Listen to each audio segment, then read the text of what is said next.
For the purpose of the interview, please could you introduce yourself, your organisation and your role within that organisation? I am Dr. Florence Renou-Wilson from UCD, University College Dublin, School of Biology and Environmental Science. What would you advise early career researchers looking to engage with policymakers? What are the key elements for successful collaboration between the academic community and government agencies in that process of linking environmental research and producing policy to support it? So I think for successful, and that's what I learned, unfortunately, on the ground, I didn't know this, but for successful collaboration between academics and government agencies and policymakers, you really have to understand that what you know is not what you think you said. There's the one thing you said that you have on the table, maybe even written, and then there's what the other person is actually understanding, and then what the person is actually repeating. So you need an awful lot of time of checking things that everybody is understood and has understood everything. This requires a really plain vocabulary, like a language that everybody uses. And I learned that the hard way, which was I was using sometimes a term which I thought everybody else understood, or at least they thought they could put a picture around it. But depending on where you are in Ireland, it's actually a totally different picture. That term, it's actually the term cutaway peatlands versus cutover peatlands, which is very important for policy. But we actually use this term, and it wasn't understood because west of the Shannon, those terms are changed.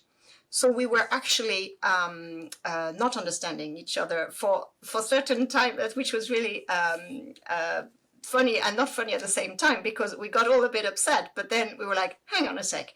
So this is one thing. And one important thing is also which I made the mistake as well at the beginning, is I thought everybody at the EPA, at the Department of Environment would have access to all our papers. No, they don't. They actually don't even have access to the journals. It costs too much money to pay for Nature and all that. So any paper behind paywall is not accessed unless you give it to them. So that's the other thing I would say. Make sure the communication and the knowledge then is there, is available, shared. And then the next thing obviously is it's understood. So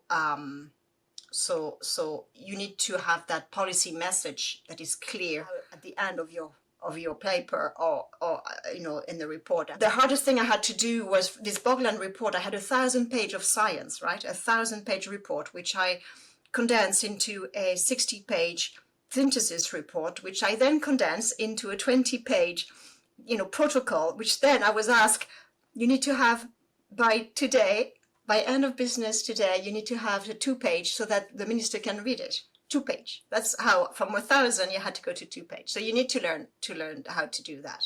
What kind of toolkits do you give your students in terms of taking a complicated output from some scientific research into something that is digestible for all audiences? So it's 3-pronged, really. It's learning. It's learning the science. Learning what the science is doing. You can actually create science in short term, but a lot of it is you already have the data. It's just how to use this data to answer particular questions that you're interested in.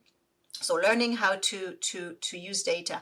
So presenting is the second aspect, is how do you present that information in a format that is understandable. And we realized a lot of the scientists, they're really just trained to then present data for publication, and that's not good enough. Publications, like the graphics are very seldomly understood by other folks than scientists. So you need to present this in a different way. There is also learning how to write, obviously. So how do you rewrite a paper to just condense it and show the meaningful information without losing the key? That's important. That's why you need to be a scientist, so that you don't lose the key context to present the information. I would advise researchers to spend some time to actually go and work with policy makers. Because it's really an eye-opener, and you need to understand their understanding, their way, how they operate, and the sphere of influence of different people, so that you can fit more your expertise into the people that you will interact with. So that's another aspect we do. So I think there needs to be a layer of people in institutions, both policymaking and academia, that actually that actually are good at that, are good at getting the information from spending an hour with me. They get the message, and then they can move it to the policymakers. Fantastic. Flo, thank you so much for your time.